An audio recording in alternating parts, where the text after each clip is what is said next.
ফরিদপুরে বাণিজ্যিকভাবে শুরু হয়েছে উচ্চ ফলনশীল থাই পেয়ারা চাষ। বিষমুক্ত ফ্রুট ব্যাগিং পদ্ধতিতে থাই পেয়ারা চাষ করে সফলতা অর্জন করেছেন অনেক কৃষক। বাজারে ব্যাপক চাহিদা থাকায় ও সারা বছর উৎপাদন হওয়ার কারণে থাই পেয়ারা চাষের প্রতি আগ্রহ বাড়ছে কৃষকদের। ফরিদপুর সদর উপজেলার চরণশীপুর গ্রামের কৃষক আসলাম খান বাণিজ্যিকভাবে শুরু করেছেন উচ্চ ফলনশীল থাই পেয়ারা চাষ। লেখাপড়া শেষ করে কৃষিকাজে সম্পৃক্ত হন এই কৃষক। 7 মাস আগে 20 বিঘা জমি লিজ নিয়ে শুরু করেন পেয়ারা চাষ। চারা রোপণের 7 মাসের মধ্যেই সফলতা পেয়েছেন এই কৃষক। চুয়াডাঙ্গা যাওয়ার পরে দেখি যে আপনার পেয়ারার চাষ হচ্ছে। আমি পরবর্তীতে ওখান থেকে আমি 7,000 চারা আনি। চারা অনুসারে আমার 20 বিঘা জমিতে আমি রোপণ করি। রোপণ করার পরে আজ 7 মাস পরে আমি ফলন পেয়েছি। মোটামুটি আশা করছি খুব লাভজনক একটা চাষ। কৃষক আসলাম ও দক্ষ 5 শ্রমিক মিলে জমি তৈরি করে চারা রোপণ করেন।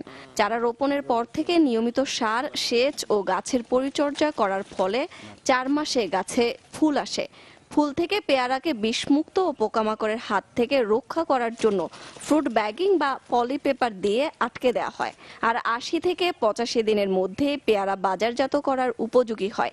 আসলামের সাফল্য দেখে এলাকার অনেক বেকার যুবক এখন পেয়ারা চাষ শুরু করেছেন। তাই উনারই দেখে মানে এই পেয়ারা বাগান দেখে আমার 3 বিঘা বই করছে, এমনকি আমার আরেক ভাই আছে সেও 4 বিঘা করছে, এমনকি আরো উদ্যোগ নিতেছে যে সবাই আর কি পেয়ারা চাষ করবো আর কি। আমরা এই ঘাস মাসা আছে গোড়ায় আমরা নিড়ানো করি, ওষুধ বেলা দিই। আমরা এই যে গাছে যে পিপি মারা হয়, পিপি মারি, ডুগা কাটলে মনে করেন গাছটা সৌন্দর্য হয়, ডুগাগুলা কাটি।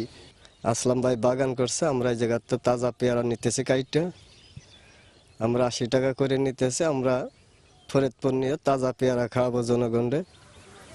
ফরিদপুর জেলার মাটি পেয়ারা চাষের উপযোগী এবং কম খরচে বেশি লাভ হওয়ায় পেয়ারা চাষে কৃষকরা আগ্রহী হচ্ছেন বলে জানায় কৃষি বিভাগ। এখানে কৃষি সম্প্রসারণ অধিদপ্তরের পক্ষ থেকে আমরা যেটি করছি সেটি হচ্ছে যে তাদেরকে কিভাবে নিরাপদ ফল উৎপাদন করা হয় সে বিষয়ে আমরা সার্বক্ষণিকভাবে পরামর্শ দিচ্ছি, মনিটর করছি, প্রশিক্ষণও দিচ্ছি।